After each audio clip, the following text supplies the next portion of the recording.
Hello, welcome to Thor Talk, the show all about Marvel's resident god of thunder. On this episode of Thor Talk, we'll look at the War of the Realms. The Dark Elf Malekith brings his forces to Midgard as the war comes to Earth on Thor Talk. I am Thor the Thunderer, son of Odin, prince of Asgard, and this world is under my protection.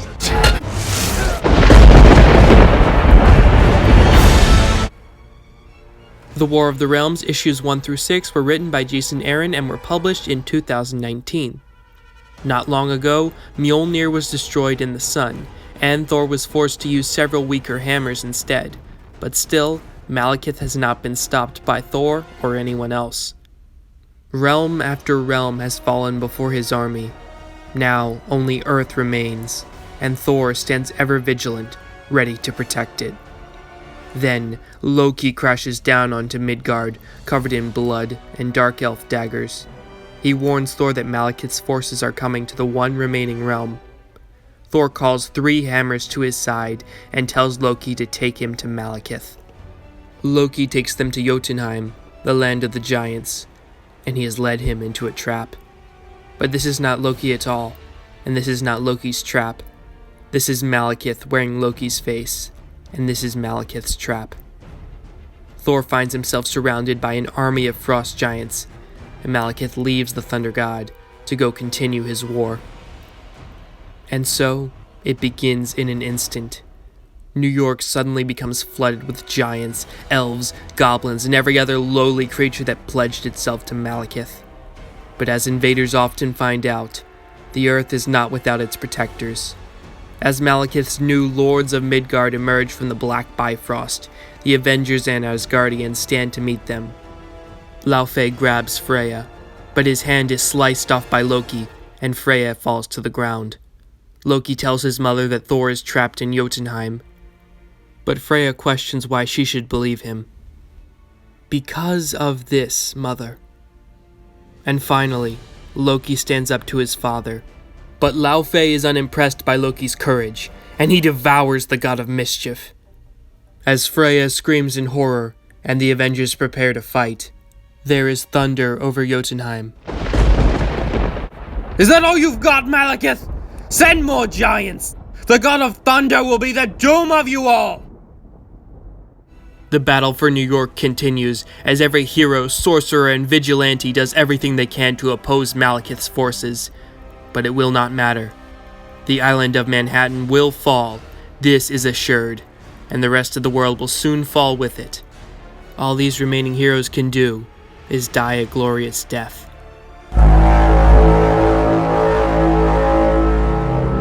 Or perhaps not. The war horn of Asgard sounds as Odin emerges from the skies, flanked by his Valkyries with Gungnir in his hand. He's weakened from a lack of Odin's sleep and a failed assassination attempt, but the Earth may now stand a chance. But alas, Doctor Strange finally is able to finish his evacuation spell to save the citizens of New York, but the spell is too much. He does manage to get a great many gods and mortals to Avengers Mountain, but the Valkyries have been left behind. It's a slaughter. Only Brunhilde remains, and she demands that Malekith face her. The Dark Elf King impales her from behind and cuts off her head. Earth has fallen. Its land is divvied up amongst its new lords. The remaining heroes of Midgard must come up with a plan. Captain America takes a team to rescue Thor in Jotunheim, while the War Avengers fight Malekith on Earth, and Freya's team goes to Svartalheim to shut down Malekith's Black Bifrost. But Heimdall has been blinded by Mangog, and cannot use the Bifrost to take them there, so he gives his sword, Hofund, to Daredevil, which gives him godlike hearing and allows him to control the Bifrost. The heroes and warriors are sent out on their mission. The War Avengers attack Malekith in Europe. Freya's team finds the Black Bifrost, and Captain America's team finds Thor surrounded by mountains. But they are not mountains at all, but dozens upon dozens of dead frost giants. Meanwhile, Malekith turns his attention on the Venom symbiote of the War Avengers. Malekith takes the symbiote, and his elves take the Bifrost, blowing it up and leaving the warriors of Midgard stranded. But they in turn take something from Malekith. Freya has taken the sword Bitterblade and is now the guardian of the Black Bifrost. The Dark Elves begin to pour in, but Freya knows that the Black Bifrost is the only way to get everyone to safety, so she uses it to transport both teams to safety, but stays behind as the hordes of Dark Elves surround her. The portal to Svartalheim is still open, but no one is strong enough to get through the Black Bifrost. No one, except perhaps the Allfather. But Odin is badly injured, so Shuri, Tony Stark, and Screwbeard the Dwarf have made something for him. As Freya prepares to destroy the Black Bifrost, Malekith arrives and overpowers the war-torn goddess. But she is saved by Odin Borson, the Iron Allfather. Freya rises to her feet, and husband and wife kill elf after elf. Malekith desperately commands his elves to stop them, but it is too late. Freya and Odin share a passionate kiss as the Bifrost is enveloped in an enormous explosion of black and purple. In Avengers Mountain, a warrior walks into the armory, passing the guns, the swords, and the armors, finding his way to the severed arm of the destroyer. Jane Foster attempts to rally the troops, saying that with the Avengers, they can lead— Nay! There's only one who will lead this fight, and his name is Thor. All across Midgard, the thunder rumbles, and it begins. The people of Earth take back their planet, but they are not alone. No, for warriors from every realm have come to help. The Dora Milaje are joined by the goddesses of Asgard. The Punisher leads a battalion of light elves, while Spider-Man leads the Spiders of Hell. The gods of Vanaheim are deployed alongside Kazar and Blade. Iron Man and the War Machine Dwarves fight to reclaim Manhattan. Fire Goblins fall before Wolverine and the Warriors 3. Yet another warrior from another realm fights alongside them all. His roars of thunder are heard across the realm. His spears of lightning strike the enemy on every continent, for he has created a storm so massive that it covers the entire planet, wrapping Midgard in its mighty arms.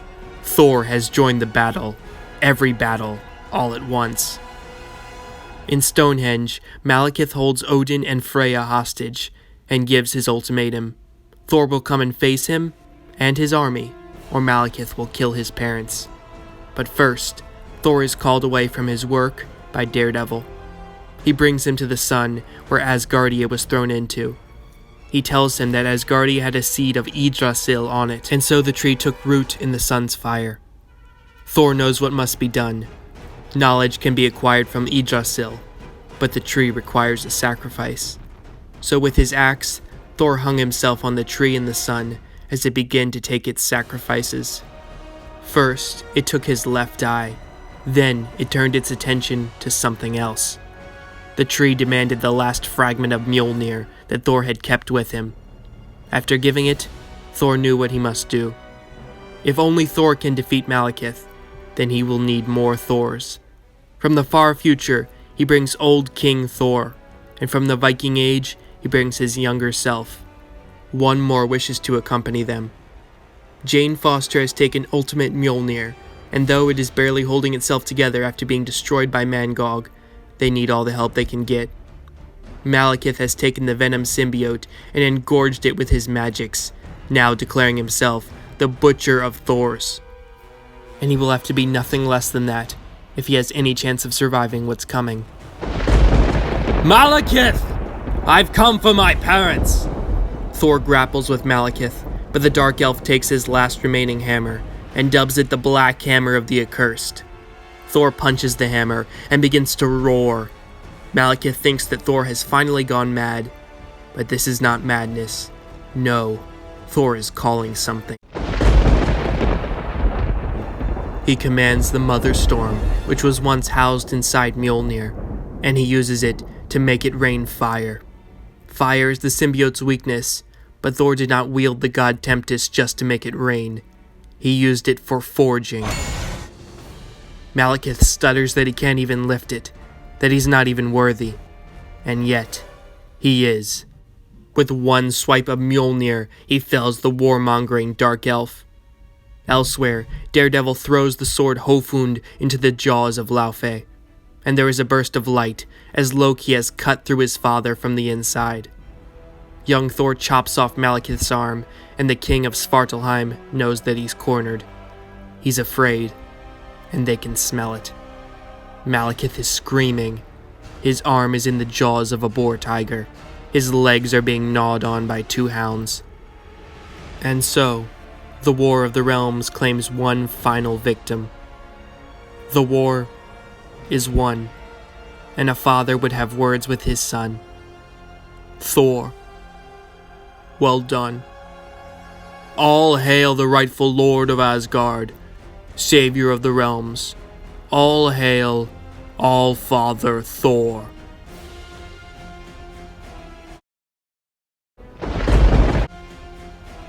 So that's it. That's the War of the Realms. The thing that Jason Aaron has been building up to for years. And I think it was the perfect ending to his Thor run.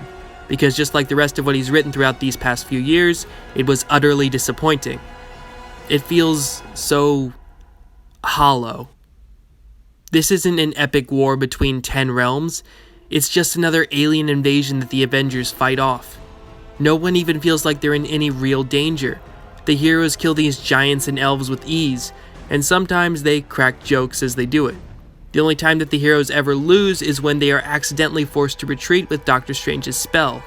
Even symbiote Malekith feels like he's not even a threat because we're just told he's dangerous, but he fights no better than he did without the symbiote. Having a lighthearted war isn't necessarily the worst thing, but if the enemy never feels like a threat, then the whole thing will feel empty and pointless. Like this. The art also doesn't help either. It's not horrible by any stretch, but everyone looks like they're in a Disney princess movie, and it really doesn't fit for a war. There's also other questionable choices, which I won't get into too much, but real quickly, the new Mjolnir looks pretty bad, Thor is barely in his own event, Malekith dies the exact same way Steppenwolf did in Justice League, a bunch of other things that I didn't include in the video because they weren't worth mentioning. Jason Aaron's writing has really digressed, and why do his big events progressively feel smaller in scale? Well, that's all for this episode of Thor Talk. If you want to keep up with and support Thor Talk, simply subscribe.